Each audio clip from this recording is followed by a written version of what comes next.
துடிக்குது மனசு. வணக்கம் மேம். வணக்கம். சுதாவுடைய கதையை கேட்டீங்க இல்லையா? கேட்டேன். சோ இப்போ அவங்க என்ன சொல்றாங்க, நான் அவர் கூட இருந்து அவரை செட் ரைட் பண்ணணும். ஒன் ஆப்ஷன் இஸ் அவரை கூட்டின்னு போலாம் டு சைக்கியாட்ரிஸ்ட். ஓகேயா மேம்? முடியாது அப்படின்னு சொல்றீங்க. இருங்க, சைக்கியாட்ரிஸ்ட் கிட்ட ஃபர்ஸ்ட் நீங்க போய் பேசுங்க. இப்படி இருக்கு, இஸ் a difficult patient, வரமாட்டாரு. அப்படி இருக்கும்போது they will tell you, அவங்க சொல்லுவாங்க எப்படி கூட்டின்னு வர முடியும். ஏன்னா இந்த மாதிரி நிறைய டிஃபிகல்ட் பேஷண்ட்ஸ் அவங்க பார்த்திருக்காங்க. அவங்க ஆப்ஷன்ஸ் கொடுப்பாங்க. ஸோ அது உங்க சூழ்நிலையில வாட் யூ கேன் டூ, என்ன பண்ண முடியும்னு பார்த்துட்டு அவரை கூட்டின்னு போகலாம். ஓகேயா? அது தட் லைன் அவர் தான் psychiatrist can tell you. Plus அவர் ரீஹாபிலிட்டேஷன் போனாதான் நல்லது. ஏன்னா இந்த பழக்கங்கள்ல இருந்து வெளியில வரணும் இல்லையா? பிகாஸ் இட் இஸ் நல்ல பழக்கம்னா விட்டுடலாம், but it's not a good பழக்கம் இல்ல. அவரை மட்டும் பாதிக்கிறதுனா இட் இஸ் ஹிஸ் சாய்ஸ், அவரோட லைஃப் அவரோட சாய்ஸ். பட் இது கல்யாணம் ஆயிடுச்சு, குழந்தை இருக்கு, இது சர்க்கிள் இருக்கு, அந்த சர்க்கிள்ல பாதிக்கிறது இல்லையா?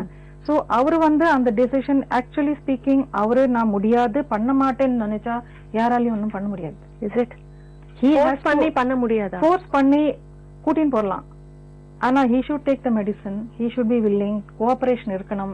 நான் இந்த பழக்கத்துல இருந்து வெளியில வரணும், நான் ஃபியூச்சர் கொஞ்சம் நல்லா இருக்கணும்னு அவருக்கே தோணணும். அது சோ இனிஷியலா அது தோணலைன்னா கொஞ்சம் கஷ்டம்தான், பட் ஃபேமிலி கேன் ட்ரை.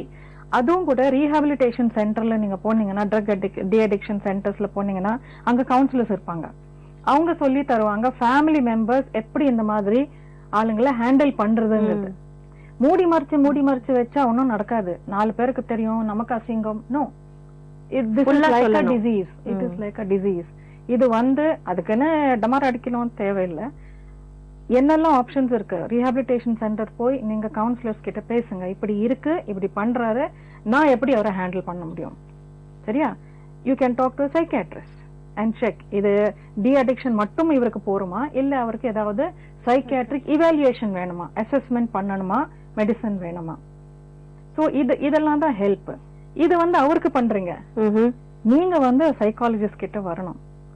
உங்களோட மனசுல எவ்வளவு டவுட்ஸ் இருக்கு, பயம் இருக்கு, இன்செக்யூரிட்டிஸ் இருக்கு, நாளைக்கு என்ன ஆக போதோ தெரியாது இல்லையா, இதெல்லாம் ஆதங்கம், இதெல்லாம் பேசுறதுக்கு நீங்க ஒரு சைக்காலஜிஸ்ட் கிட்ட கவுன்சிலிங் எடுக்கணும்.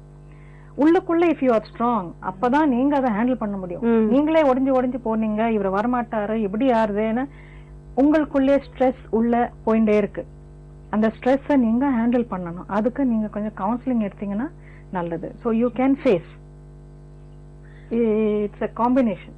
ஓகே, இவங்களும் சைமல்டேனியஸா ஒரு கவுன்சிலிங் செஷன் நீங்க போகணுமா?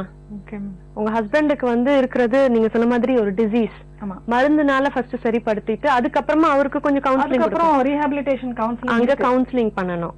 பட் நீங்க தனிப்பட்ட முறையில உங்க ஸ்ட்ரெஸ் இதுலதான் வித்தியாசம் தெரியணும். சைக்கியாட்ரிஸ்ட் டாக்டர், அவரு சம் மென்டல் ப்ராப்ளம்க்கு மெடிசன் கொடுப்பாரு. Psychologist is not a doctor. சரியா? we are actually talking professionals, counseling professionals. நாங்க மருந்து தர முடியாது. மனசுல இருக்க பாரத்தை கம்மி பண்றதுக்கு, குறைக்கிறதுக்கு உதவுறீங்க. அதுக்கும் we are ready.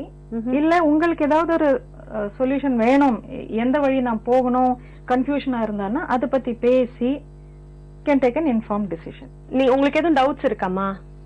இல்ல மேடம், அவரு ட்ரக் அடிக்ட் பண்ணா, அதாவது தான் என்ன பண்றேன்னு அவருக்கே தெரியாது. ரோடுன்னு பார்க்க மாட்டாங்க, வீடுன்னு பார்க்க மாட்டாங்க, எல்லாம் அதாவது மத்தவங்க பாக்குறாங்க, நம்ம ஒய்ஃப அடிக்கிறோம், அதாவது ரோடுன்னு கூட பார்க்க மாட்டாங்க, ரோட்லயே போட்டு அடிக்கிறது. அந்த ட்ரக் அடிக்ட் பண்ணா கூட ஒரு மாதிரி மென்டல்ங்க பண்ற மாதிரி பண்ணிட்டே இருப்பாரு. தலை இப்படி ஷேக் பண்ணிட்டே இருப்பாரு, பேசிட்டே திருப்பி பேசிட்டே இருப்பாங்க. அதாவது ஒரு மாதிரி இந்த நரம்பெல்லாம் ஒரு மாதிரி பண்ணிடும் இருக்கு. காலையில எழுந்து நம்ம கேட்டா இந்த மாதிரி பண்ணனா நான் என்ன பண்ணுவேன் எனக்கே ஞாபகம் இல்ல. அதாவது இந்த கையெல்லாம் ஒரு மாதிரி பண்ணிட்டே இருப்பாரு. இந்த நரம்பு மிஸ்டேக் என்னன்னு தெரியல, இப்படி ஒரு மாதிரி பண்ணிட்டே. இதுல ஒரு வழி இருக்கு, வேணா நீங்க டேப் பண்ணி வைக்கலாம் அவர் பண்றது. அதாவது அவர் என்ன பண்றாரு அவருக்கே தெரியாது. யார அடிக்கிறோம், யார பேசுறோம், ரோட்ல என்ன நடக்குது, எத்தனை தடவை அடிச்சிருக்காங்க.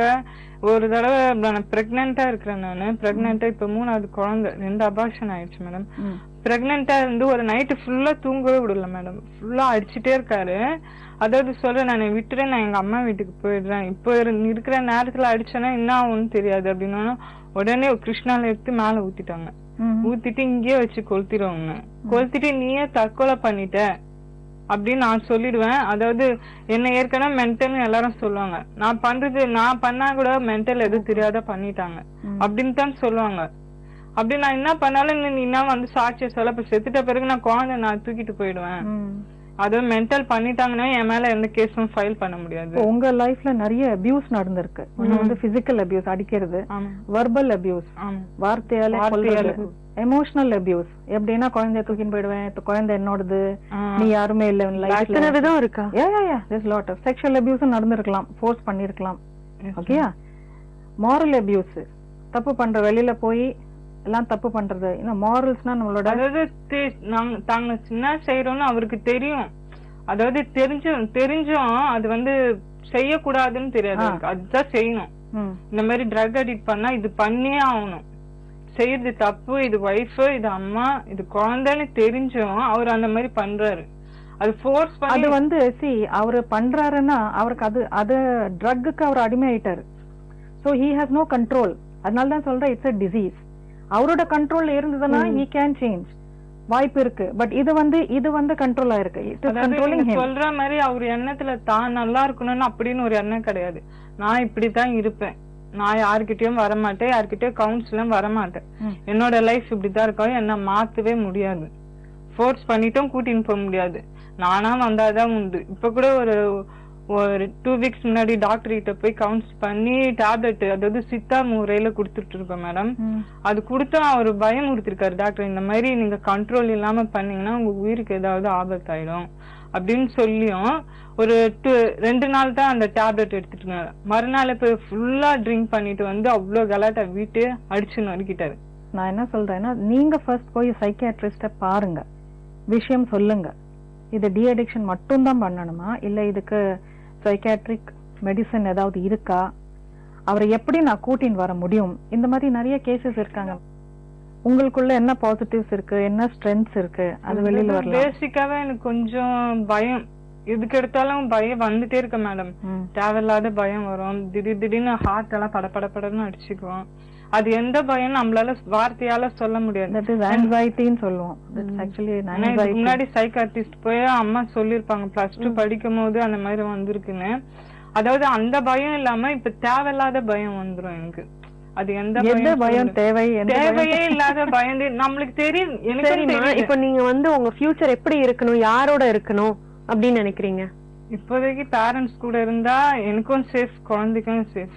ஓகே, ஏன்னா பட் பேரண்ட்ஸ் கூட இருந்தா என்ன பிராக்டிகல் டிஃபிகல்டிஸ், பிளஸ் என்ன மைனஸ் என்ன? என்ன விட்டுருங்க, என்னோட குழந்தைக்கு ஃபியூச்சர் நல்லா இருக்கும் அம்மா கூட இருந்தா. ஏன்னா என்னோட குழந்தை வந்து என்னோட ஹஸ்பண்ட் பார்த்து அதை அப்படியே காப்பி பண்ணிடுவாங்க. அவர் குழந்தையோட ஃபியூச்சர் பாதிக்கணும் ஒரு பயம் இருக்கு. ஏன்னா இப்போதைக்கு அவனுக்கு ஸ்கூல் போற டைம், ஏன்னா 3 இயர்ஸ் ஆகுது ஸ்கூலுக்கு. அதாவது அவர் வீட்டுல இருந்தா யாரும் பார்க்க மாட்டாங்க. இப்போதைக்கு என்ன அடுத்தவங்க அம்மா அப்பா சார்ந்து தான் இருக்கணும். இதுக்கு தாண்டி நான் நல்லா ஸ்ட்ராங்கா நிக்கணும்னா முதல்ல நான் ஒரு வேலைக்கு போய் குழந்தைய இது பண்ணும். ஏன்னா அது ஹஸ்பண்டும் எதிர்பார்க்க முடியாது, அவர் சம்பாரிச்சு அவரு செல்ஃபிஷா இருக்குன்னு தான் பாக்குறாரு. வீட்லயும் இப்போதைக்கு கொஞ்சம் ப்ராப்ளம் இருக்கு. குழந்தைய பாத்துக்கிறதுக்கு ஒரு நல்ல ஆள் தேவை. ஆனா அதுக்குன்னு எங்க பேரண்ட்ஸ் கிட்ட இருந்தாதான் எனக்கு சேஃப் நான் இப்போதைக்கு நினைக்கிறேன். சரி, அம்மா என்ன சொல்றாங்க? அம்மா என்ன சொல்றாங்க, நீ இரு இப்போதைக்கு. ஆனா உனக்கும் கொஞ்சம் சைக்காலஜி ப்ராப்ளம் இருக்கு, அது கியூர் பண்ணிட்டு நீ அதுக்கப்புறம் என்ன முடிவு எடுக்கிறியோ அது உன்னோட இஷ்டம், அதுக்கு நான் ஒன்னும் தடை சொல்ல மாட்டேன். இப்போதைக்கு உனக்கு ஒரு ட்ரீட்மெண்ட் எடுக்கணும் அப்படின்னு சொல்றாங்க. சின்ன சண்டை பெரிய பிரச்சனை வந்தா கூட அழமாட்டேன் மேடம். ஆனா ஒரு மாதிரி தூக்கம் கொடுத்துருது எனக்கு. ஒரு பிரச்சனைன்னு வந்தா அழமாட்டேன். ஏன்னா அழுகுற வரைக்கும் அழுவேன், நைட் ஃபுல்லா கூட உட்காந்து. அதுக்கு மேற்பட்டு பயங்கரமான ஒரு தூக்கம் கொடுக்குது மேடம். அதுக்கு என்ன காரணம்? No, that is depression, depressed state. உங்க மைண்ட் வந்து ரொம்ப டிப்ரெஸ்டா இருக்கு, அண்டர் ஸ்ட்ரெஸ், அழுத்தம் சொல்லுவோம் இல்லையா, அதுக்கு மெடிசின்ஸ் இருக்கு. பட் பேரலா நீங்க கவுன்சிலிங் வந்தீங்கன்னா உங்க ஃபியர்ஸ் என்ன, உங்களோட பயங்கள் என்ன, எந்த ஏரியால பயம் இருக்கு, ஏன் அந்த பயம் இருக்கு, அதெல்லாம் எப்படி போக்கலாம், இதெல்லாம் வந்து இட்ஸ் a ப்ராசஸ் சொன்ன மாதிரி முன்னாடியே. அது ஒரு கவுன்சிலிங் செஷன்ல முடியாது. ஏன்னா ஃபர்ஸ்ட் வந்து உங்க ஃபுல் ஹிஸ்டரியே நீங்க சொல்லணும். அதுக்கே ஒரு 2-3 செஷன் ஆயிடும். ஏன்னா எங்க இருந்து ஆரம்பிச்சிருங்கிறது தெரியணும் இல்லையா? அதுல இருந்து தென் யூ see ஃபியூச்சர்ல என்ன பண்ணலாம், என் கையில என்னெல்லாம் இருக்கு. That is how the counselling will go. உங்களுக்கு ரொம்ப ரொம்ப அவசியம். வேலைக்கு போறேன்னு சொல்றீங்கல்ல, விரும்புறீங்க. ஆமா மேடம். அதுக்குன்னு ஸ்கில்ஸ் இருக்கு அவங்க கிட்ட. Any job. மேடம் டிடிபி முடிச்சிருக்கேன், மல்டிமீடியா முடிச்சிருக்கேன், ஷேர் மார்க்கெட்டிங்ல ஒர்க் பண்ணிருக்கேன்.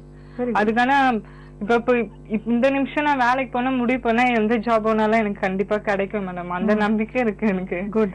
ஒரு ஃபேமிலில ஒருத்தருக்கு கவுன்சிலிங் கொடுக்கும் போது ஆமா மத்த மெம்பர்ஸ்க்கும் கொடுக்கணும் இல்லையா? ஓ எஸ், ஃபேமிலி கவுன்சிலிங் நடக்கும்.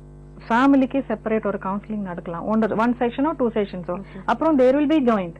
ஏன்னா இவங்களோட டவுட்ஸ் அவங்க கிட்ட சொல்லணும், அவங்களோட ஃபியர்ஸ் இவங்க கிட்ட சொல்லணும்.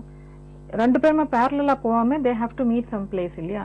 நான் சப்போர்ட் பண்றேன் பேரண்ட்ஸ் சொல்லுவாங்க. ஆனா இவங்க நிலைமை என்னங்கிறது அவங்களுக்கு தெரியணும். So we will also have joint session, 1 or 2 joint session, but basically she is the client.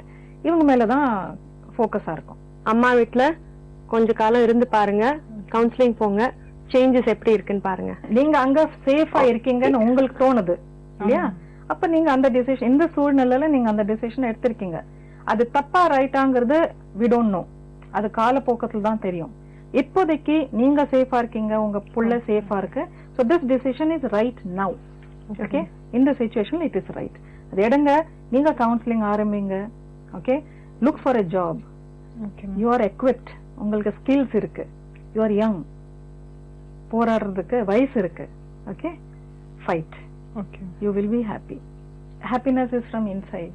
If I decide பண்றதெல்லாம் என்ன பாதிக்காதுன்னா, எஸ், செல்ஃப் எஸ்டீம் மேல வரணும், செல்ஃப் கான்ஃபிடன்ஸ் வரணும், செல்ஃப் கான்செப்ட்னு ஒன்னு இருக்கு, அது பில்ட் ஆகணும். நம்ம சுத்தி அந்த நம்மளோட செல்ஃப் கான்செப்ட் சுத்தி ஒரு insulation we have to build so that unwanted உள்ள வராது. இல்லன்னா நம்ம பாட்டுக்கு இந்த குப்பையெல்லாம் அள்ளி எடுத்துட்டே இருப்போம். we will not be happy. so எது இம்பார்ட்டன்ட்டோ அதெல்லாம் ஃபோக்கஸ் பண்ணணும், எதெல்லாம் விட்டு தள்ளலாமோ you must understand that. இந்த திங்கிங் கேப்பபிலிட்டி வரும் when your emotions are down. Stress கம்மியாடும்னா, ஸ்ட்ரெஸ் கம்மியாகிறதுக்கு there are exercises. ஓகே, அந்த எக்ஸசைசஸ் பண்ணீங்கன்னா you can control yourself. நம்ம நிகழ்ச்சிக்கு வந்ததுக்கு ரொம்ப நன்றி. Thank you so much. சுதாவை பொறுத்த வரைக்கும் எனக்கு அடிக்கடி படபடப்பு, தேவையில்லாத பயம், ஒரு குழப்பமான மனநிலை ஏற்பட்டுடுதுன்னு சொன்னாங்க. அதுக்கு அவங்க ஒரு உளவியல் நிபுணரை சந்திச்சு தக்க ஆலோசனை எடுத்துட்டு அதுக்கப்புறமா அவங்க கணவரை ஒரு மனநல மருத்துவர்கிட்ட கூட்டிட்டு போய் அவருக்கு ஏத்த சிகிச்சையை கொடுக்கணும் தான் இன்றைய நிகழ்ச்சி மூலமா நம்மளுக்கு தெரிய வருது. மேலும் வேறு சில வாழ்க்கை கதைகளுடன் உங்களை மீண்டும் சந்திக்கிறேன்.